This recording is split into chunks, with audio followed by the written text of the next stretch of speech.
రైతన్నలందరికీ నమస్కారం అన్న. నేను మీ వాంగుడది వెంకన్న.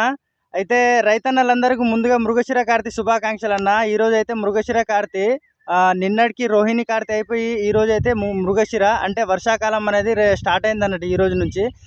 ఈరోజు మీ ఏరియాలో వర్షం పడుతుందా లేదా కామెంట్ అయితే చేయండి అన్న. ఈ మృగశిర కార్తె రోజు వర్షం అనేది పడితే కొంచెం రైతులకు ఈ సంవత్సరం పంటలు బాగా పండుతాయని వాళ్ళ నమ్మకం అన్నట్టు. మీ ఏరియాలో వర్షం ఉన్నదా లేదా కామెంట్ అయితే చేయండి. ఇంకో విషయం అన్న, మృగశిర కార్తె రోజు మనకు ఎప్పటి నుంచో వచ్చిన ఆచారం మృగశిర కార్తె రోజు చేపలు తినాలి అని. మృగశిర కార్తె రోజు చేపలు ఎందుకు తినాలో మీకు తెలుసా అన్న? నాకు కొంచెం తెలిసిందైతే చెప్తున్నాను. మృగశిర కార్తె రోజు చేపలు తింటే మన జీర్ణ వ్యవస్థ అనేది మెరుగుపడుతుందట.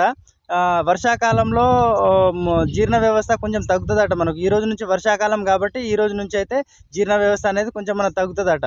అది మన నమ్మకం ఏంటిదంటే చేపలలో ప్రోటీన్ ఉంటుంది కాబట్టి ప్రోటీన్ వల్ల మన జీర్ణ వ్యవస్థ అనేది మంచిగా పనిచేస్తుంది అని చెప్పి అదొక నమ్మకం. ఇంకో విషయం ఏంటిదనంటే వర్షాకాలంలో మనకు జ్వరాలు ఇట్లా వస్తాయి కదా, మన చేపలలో విటమిన్ డి, జింకు రెండు ఉంటాయి అన్నట్టు. విటమిన్ డి మళ్ళీ జింకు ఏం పని చేస్తానంటే మనకు కొంచెం రోగ నిరోధక శక్తిని పెంచడానికి అయితే పనిచేస్తుంది. అంటే జ్వరాల నుండి వాటి నుండి మనల్ని మనం కాపాడుకోవడానికి.